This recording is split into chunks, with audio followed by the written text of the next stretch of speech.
Assalamualaikum warahmatullahi wabarakatuh. Salam sejahtera teman-teman podcast Aksi Nyata dari Kamu untuk Indonesia. Senang sekali ketemu sama gue Herjono Syaputra. Sore ini seperti biasa kita jam 4 sore akan ngobrol ringan kurang lebih 30 menit dengan beragam tema yang biasanya kita bawa ke ruangan ini tiap harinya. Tentunya punya insight baru, punya pengalaman baru, punya ilmu baru buat anak-anak muda biar makin bijaksana lagi, makin pintar lagi dan makin kreatif lagi dalam menjalani hidupnya. Asik. Nah, bicara mengenai platform kita biasa podcast Aksi Nyata dari Kamu untuk Indonesia. Kita punya kurang lebih ada 10 platform, ada Instagram, ada Facebook, ada Twitter, ada YouTube, semuanya @partai-perindo, gampang banget dicari. Ada juga RCT Plus, Okezone, Sindo News, inews.id dan juga websitenya Partai Perindo. Jadi tinggal dipilih aja mau nonton dari mana, ada 10 platform tadi, monggo dipilih. Nah, tema hari ini menarik banget karena menurut gua kalau kita bicara investasi, khususnya anak-anak muda ketika dengar kata investasi, mungkin mikirnya susah, sulit, terus takut rugi, takut segala macam. Dan sekedar berbagi pengalaman karena di usia 20-an ya seperti kita ini asik ya.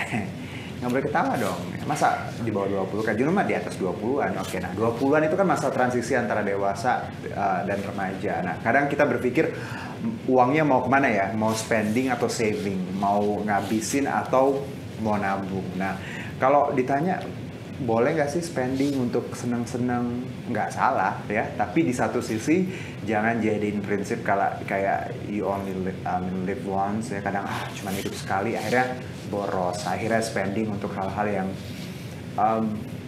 not really necessary. Nah, itu yang pengen kita bahas hari ini. Gimana sih sebenarnya gaya investasi yang cocok buat anak muda dengan pengalaman dua narasumber kita yang mereka juga sedikit banyak pernah mendapati tadi investasi di berbagai bidang. Nah, ini kita coba bandingin dan kita coba mempelajari ya, belajar dari gaya dua generasi dalam berinvestasi. Jadi temanya adalah adu gaya dua generasi dalam berinvestasi. Langsung saja kita sapa yang akan kita adu gayanya. Aduh, tapi gayanya keren-keren semua ini. Aduh, saya kirain posnya doang yang pakai jaket ya. Aduh. Selamat datang. Ada Kak Ani Kusuma Dewi dan juga Kak Stefandi Dirgahayu. Apa kabar? Baik. Selamat sore. Kak Ani sehat? Sehat, alhamdulillah. Luar biasa kalau saya. Oke, mantul. Jadi yang paling muda siapa sih di sini? Aku ya? Iya, oke. Karena kita akan mengadu gaya berinvestasi. Tapi sebelum kita bicara mengenai tema hari ini, Kak Ani menarik sekali. Kak Ani adalah bacalek dari DPRD DKI Jakarta, Dapil 2, Jakarta Utara, kalau nggak salah ya. Nama lengkapnya ini Kak Ani Kusuma Dewi SEMM. Waduh, panjang ya. Itu memperoleh gelarnya berdarah-darah nggak? Enggak berdarah-darah. Ya? Enjoying the process. Oke, asik. Dan di sebelahnya ada Kak Stefandi Dirgahayu SBNS CAT. How do I say one? The one? CAT. Oke, itu ada trader ya. Oke, ini pas banget untuk kita ngomong soal investasi. Kak Steph ini adalah bacalek ya? RI Dapil Banten 3 Partai Perindo. Jadi satunya RI, satunya DPRD. Oke, satunya investasi. Tapi dua-duanya punya pengalaman investasi dong. Oke, nah sekarang masih on proses juga satu lagi. Oke, tapi sebelum kita bicara investasi, kenalan dulu. Kalau Kak Ani, daily-nya seperti apa aktivitasnya? Kalau kita boleh tahu. Ya, aku sebagai, thank you Mas Juno. Aku sebagai seorang ibu ya, dengan 2 orang putri dan putra. And thanks God, anakku yang besar juga aktif di Pemuda Perindo. Oke. Iya. Jadi ibu dan anak aktif di bidang ini ya. Ya, mudah-mudahan kita bisa sama-sama berkontribusi ya. Aku juga mendukung usaha suamiku yang saat ini juga bergerak di bidang konstruksi dan real estate untuk perumahan subsidi di luar kota. Iya. Ya. Berarti aku sering lihat dong di Instagram kali ya. Karena banyak banget penawaran properti. Penawaran. Aku sering cari-cari gitu ya. Kan ini tadi ibu rumah tangga, punya usaha juga dan terlibat di politik. Luar biasa. Kalau Kak Stefandi apa background-nya? Jujur kalau misalnya aku masih muda banget nih. Bisa dikategorikan masih fresh graduate lah, baru lulus 1-2 tahun. Jadi sebenarnya ini masih young politician banget sebenarnya. Kalau aku jujur kegiatan sehari-hari aku untuk sementara ini masih professional investor. Jujur karena memang aku ada sertifikasi di bidang financial dan investment dan sekarang lagi on proses juga satu lagi CFA, cuman ini masih on proses. Semoga lulus ya, karena ini memperdalam ilmu investasi ini sangat-sangat penting untuk kita kembangkan di usia muda sebenarnya. Dan aku tuh selalu senang kalau ketemu teman-teman dari Perindo, mereka tuh punya background yang beda-beda dan punya karakter yang kadang memang nggak sama gitu. Karena kan kalau kita lihat kalau ngeliat yang seragam kan bosen ya. Kalau ngeliat ini ada ibu rumah tangga, ada anak muda. Kalau Kak Ani sendiri, ketika nih perempuan terjun ke dunia politik, plus juga anaknya juga ikut ya. Ini bagus nih. Bagaimana tadi ada istilahnya ada corak lah gitu. Bagaimana seorang perempuan di dunia politik. Ketika menjalani ini, siapa sih yang menjadi support system atau memang Kak Ani panggilan hati atau tadi ada yang bantuin atau siapa? Thank you Mas. Jadi aku ini sebagai aktivis perempuan dari 2011. 2011. Ya, jadi udah cukup lama aku bergelut di bidang aktivis wanita, yang bagaimana kita memperjuangkan kesetaraan gender, kemudian kesempatan berusaha, berpendidikan. Ya itu semua aku jalanin sampai selama ini.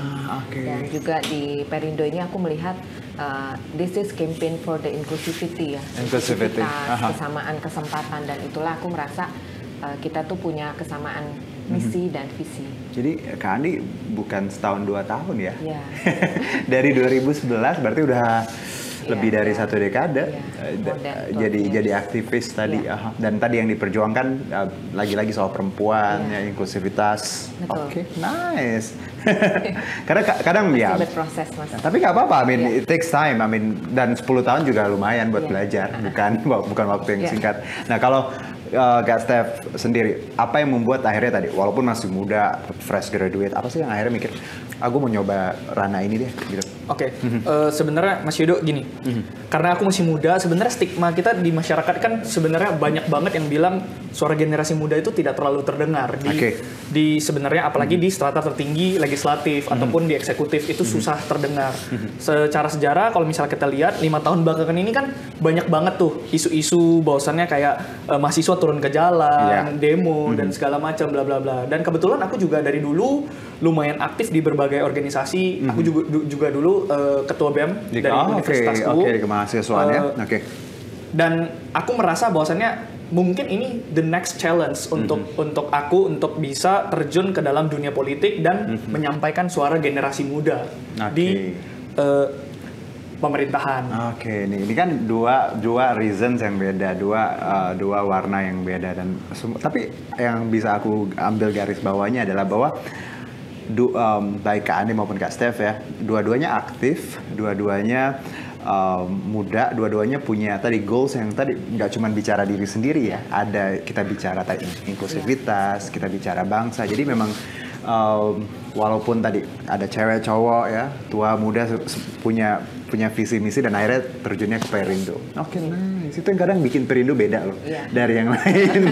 Karena dari tampilan aja kita udah ngeliat, aduh keren banget sih, kayak bukan politisi ya. Mantul. Nah kita bicara investasi. Aku menarik ke Ani dulu bahwa real estate ya, perumahan. Ini salah satu investasi yang kadang mungkin anak muda ngeri-ngeri sedap ya. Apalagi yang di usia 20. Kadang karena erat kaitannya kalau anak muda tuh konsumtif, nggak bisa nabung. Nah, kalau dari Kak Ani sendiri, pengalaman berinvestasi, kalau untuk anak muda, dari sudut pandang Kak Ani nih ya,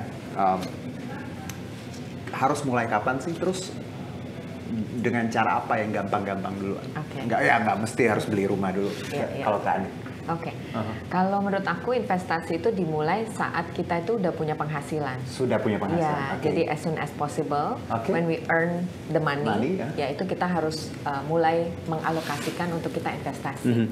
Nah, kemudian kalau untuk anak-anak muda nih biasanya karena ya hukum investasi itu kan high risk high return. Biasanya kan kita melihatnya kayak oke lah, I take this risk ya karena masih banyak opportunity ke depannya.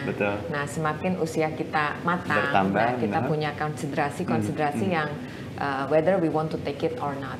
Ya, jadi lebih kepada pertimbangan yang kita sudah belajar dari sebelum-sebelumnya. Tapi kalau Kak Ani apa yang dipilihnya kalau tools investasi? Kalau aku saat ini karena suamiku bergerak di bidang konstruksi dan real estate, so I still believe the real estate is a very promising investment. I see. Yeah. I do too somehow. Karena tadi aku bilang fit aku kadang kok semuanya isinya rumah ya. Karena gemes kadang ngelihatnya juga lucu-lucu dan banyak penawaran. Oke, jadi properti mungkin salah satu yang masih ya memang salah satu yang aman lah ya. Sedikit aman lah untuk dan aku juga ini Juno, aku kan di generasi X ya. Jadi I still believe the process. Alright. Jadi aku kayak step by step, staging, dan aku menikmati proses itu untuk mendapatkan hasilnya. Betul. Mungkin kalau model-model step ini. Nah, sekarang ke step.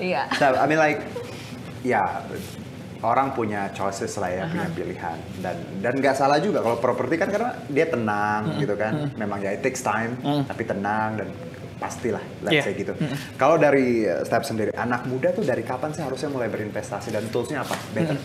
Jujur kalau misalnya menurut aku anak muda itu sebenarnya sudah bisa mulai berinvestasi dari sekolah, karena dari sekolah malah. Iya, karena aku kan pun juga mulai waktu dari sekolah. Kita bisa menyisihkan. Dari kapan tuh? SMA. Oke, good. Nah, kita bisa menyisihkan sebagian dari uang jajan kita tabung. Dan seperti yang kita tahu kan kalau misalnya di bursa saham, kalau aku jujur aku lebih pilih saham karena apa? Karena kita bisa memiliki sepersekian persen dari kepemilikan saham sebuah perusahaan dengan modal yang sebenarnya nggak tergolong besar. Karena kita tahu kan investasi saham itu cukup dengan 100.000 aja sebenarnya udah bisa gitu. Apalagi dengan uang jajan anak sekarang kita tahu lah ya, 100.000 kalau misalnya di Jakarta makan sehari habis gitu loh. Nggak nyampe sehari. Oh, nggak nyampe sehari ya? 1 jam. Nongkrong di kafe langsung habis. Gitu. Jadi sebenarnya investasi di pasar saham ini sangat-sangat mempermudah generasi muda dalam berinvestasi. Jadi menurutku instrumen. Tapi menurut aku instrumen saham ini nggak kayak kita ya harus belajar gitu. Bukan yang harus gue mau terus ini by the time nggak belajar sama sekali. Tapi memang menurut Stefandi ya, emang harus ada knowledge-nya atau seperti apa?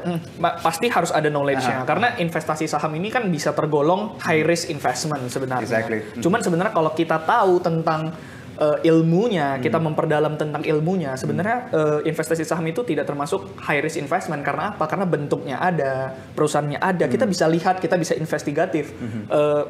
Perusahaan-perusahaan ini tuh sebenarnya benar nggak sih gimana cara dia mencetak laba dan segala macamnya gitu. Jadi menurutku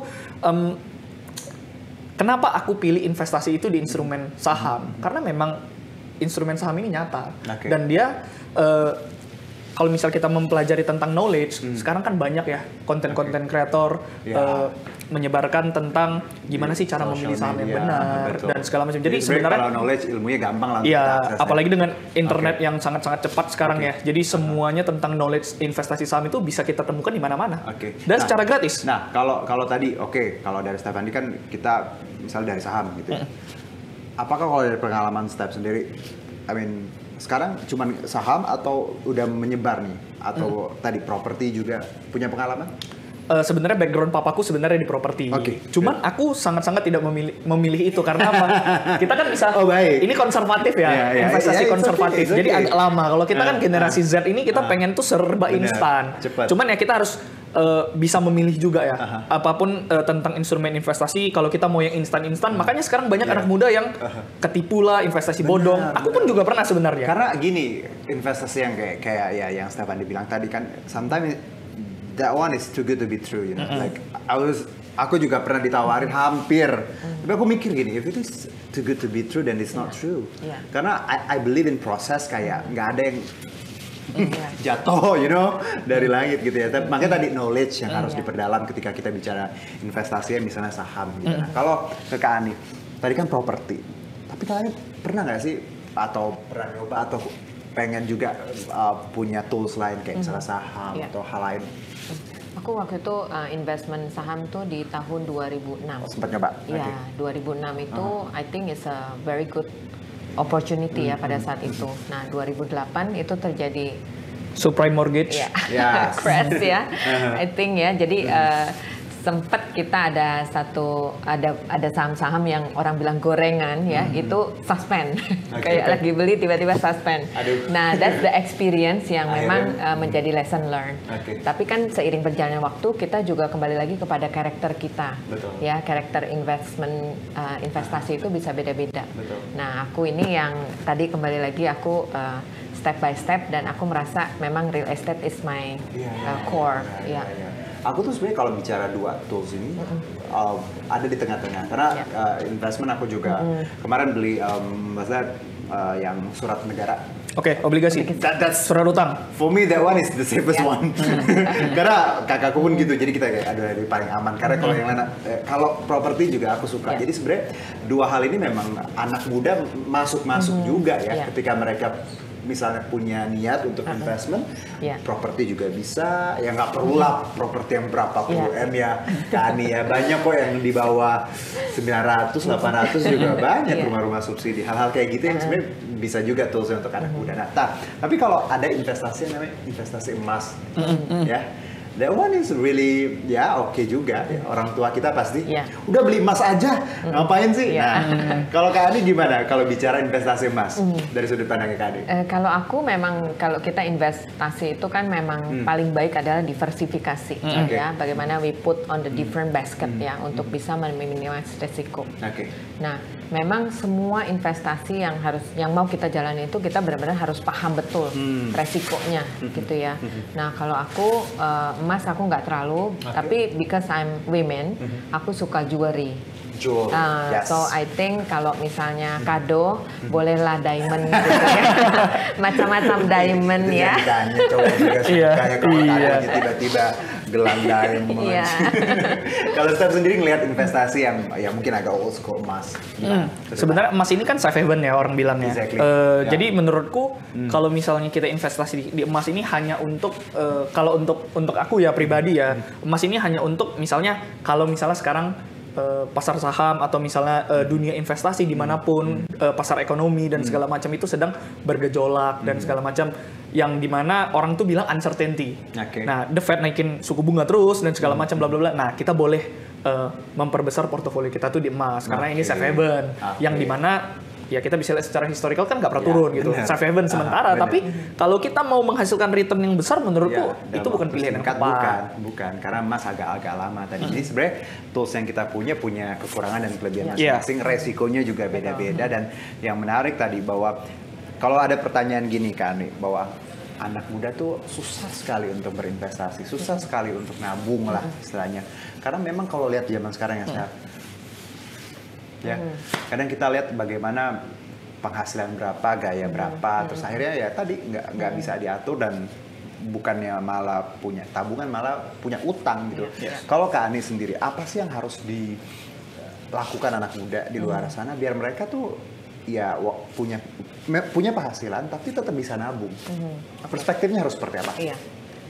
Kalau investasi itu kan is about future, ya itu tentang masa depan. Jadi kalau menurut aku, kalau kita bisa melihat masa depan itu seperti apa, that's how we drive ourselves. Nice. Gitu. Jadi kalau misalnya, ada pertanyaannya kayak pertanyaan jawaban Miss Universe ya. Nice, oke. Jadi kalau misalnya, nowadays kan very impulsif ya. Kita ngelihat, wow, everything is very accessible. Kita mau beli apa gampang banget gitu kan. Nah itu mungkin yang sebenarnya kita harus bisa mengkontrol wisely spending. Bukannya nggak boleh, tapi lebih kepada kalau we have the capability, then why not? Gitu. Sometimes untuk bisa treat ourselves gitu ya. Tapi lebih kepada ini kita bisa dapat apa sih di masa depan? Nah itu yang mungkin bisa akhirnya kita membuat keputusan yang berbeda. Kak Ani, kalau if you can turn back time ya, pengen investasi dari usia berapa sih? Seawal mungkin. Ngerasa telat nggak sih? Sempet? Buat aku karena kesempatan itu tergantung bagaimana kita bisa mengambil peluang itu ya. So let's say misalnya properti, apakah selamanya itu uptrend? Itu nggak selalu. Sometimes kayak misalnya kita invest di properti itu udah yang sunset misalnya ya. Nah bagaimana kita bisa melepas aset itu untuk ikut ke dalam yang sunrise. Nah model-model seperti itu yang harus kita being relevant at all time. Jadi supaya kita bisa mendapatkan gain yang optimal. Benar, ya. Karena properti juga kalau kita lepasnya di waktu yang tidak tepat sayang ya. Iya, betul. Karena memang ya waktu COVID juga kan banyak tuh ya yang dilepas. Butuh duit cepat. Iya, karena takut. Supply-nya lebih banyak daripada demand. Iya, kalau di keep juga, kalau ditahan dikit itu bisa lebih beruntung kalau sekarang ya. Mungkin. But I don't know exactly. Tapi dari kalau Kak Stefandi, sama tadi pertanyaan, anak muda kan ya tadi jiwa spendingnya tuh luar biasa. You and I and we all sebenarnya. Kita tuh yang kayak kita punya uang cepet pasti mau ngabisin cepet gitu kan 100.000. Kalau Stefandi sendiri apa sih yang harus kita taruh di sini buat anak muda biar kita tuh bisa nabung biar bisa investasi deh. Kalau menurutku hashtag yang ada di anak muda sekarang yang itu you only live one itu harus dihapus dari muka bumi. Karena apa? Karena gini. Kita yang memilih masa depan kita mau seperti apa. Kita yang memilih ke depannya kita mau punya aset berapa gitu. Nah, jadi sebenarnya ya kita sendiri yang memilih. Jadi kalau misalnya kita mau spending, mulai tuh ingat-ingat bahwasannya kayak mulai hari ini tuh kita ingat-ingat tuh, oke, kalau gue beli ini budget gue ada nggak ya gitu. Jadi harus mulai budgeting dari masa muda menurutku. Nah, kalau misalnya lu memang udah ngebudgetin 50% dari penghasilan lu untuk lu spending, ya terserah lah lu mau spending untuk apa dan segala macam. Yang penting 50% ini lu jangan pakai. Karena apa? Karena 50% ini yang akan menentukan masa depan lu tuh mau kayak gimana. Dan aku tuh ya kalau aku pribadi ya Kak, selalu mikir gini, ya makin gede makin dewasa, makin kayak mikir gitu. Apalagi ketika COVID ya, itu pengalaman berharga banget dalam hidup yang akhirnya membuka mata kita bahwa wow, we cannot promise tomorrow. Kayak dulu kan kalau mau beli apa beli besok juga ada. Pas ketika COVID, like oh God, forgive us gitu ya, dengan banyak sekali ya jiwa-jiwa konsumtif. Tapi menarik sekali, waktunya udah habis nggak berasa. Tapi satu mungkin sebelum kita tutup Kak Ani dan juga Kak Stefandi. Kak Ani sendiri nanti kan maju di DPR D Jakarta, ya. Apa sih yang pengen diharapkan atau apa yang nanti akan dibawa kira-kira di level DPRD ini? Visinya apa? Selain tadi perempuan pastinya ya, inclusivity, gender segala macam. Mas, jadi kalau menurutku perempuan itu boleh diberikan tempat. Kenapa? Supaya kebijakan-kebijakan yang disusun itu pro perempuan. Jadi ada perspektif perempuannya di situ ya, nggak dominan maskulin. Betul. Jadi kita terlibat di dalam kebijakan-kebijakan supaya kita punya semangat inclusivity, kesetaraan itu exist. Dan dengan keberadaan aku, mudah-mudahan kalau aku bisa diberikan kesempatan sama yang di atas, yang pertama memang kita menjadi menyerap aspirasi masyarakat, ya. Kita melihat begitu besar anggaran-anggaran pemerintah daerah yang kita bisa dampingi dan kita bisa pastikan optimalisasi itu bisa bermanfaat bagi masyarakat. Dan juga berikutnya kalau di dapil aku, Kelapa Gading, Cilincing, Koja, dan Kepulauan Seribu, nah mudah-mudahan tentang kesehatan, tentang kepedulian lingkungan, dan tentang bagaimana kita bisa memajukan daerah di mana kita bisa berada, itu menjadi suatu panggilan buat aku. Cilincing, Koja, Kelapa Gading, sama Kepulauan Seribu. Kepulauan Seribu tuh kalau teman-teman yang nonton ya, ada mukanya Mbak Ani nanti. Gitu ya. Berapa kali? Sekali aja. Jangan sampai hancur gitu. Saking kenalnya gitu ya. Tapi sukses Kak Ani ya untuk apapun nanti Mimi. Kalau Stefandi sendiri di RI ya itu luar biasa. Senayan tantangannya apa yang diharapkan nanti ya tentunya.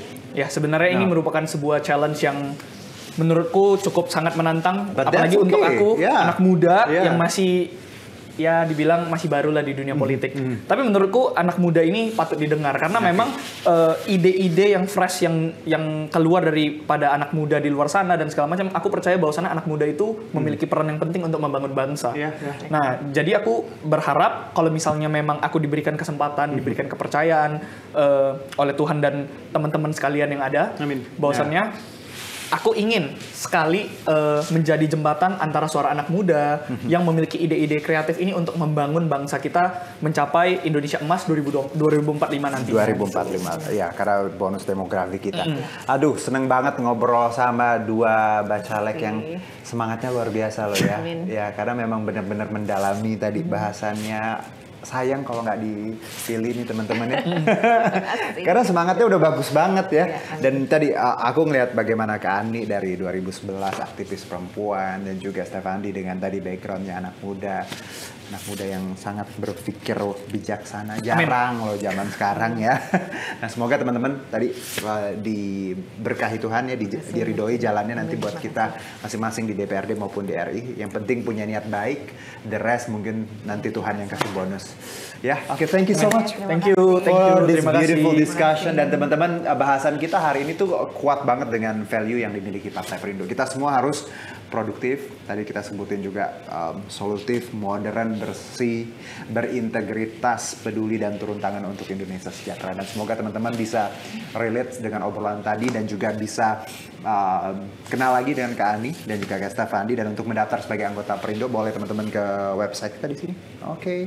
Dan juga apps kita ada di sini, tinggal one click away. Alright, that's all. Terima kasih buat teman-teman yang udah nonton. Terima kasih Kak Ani, Kak Stef.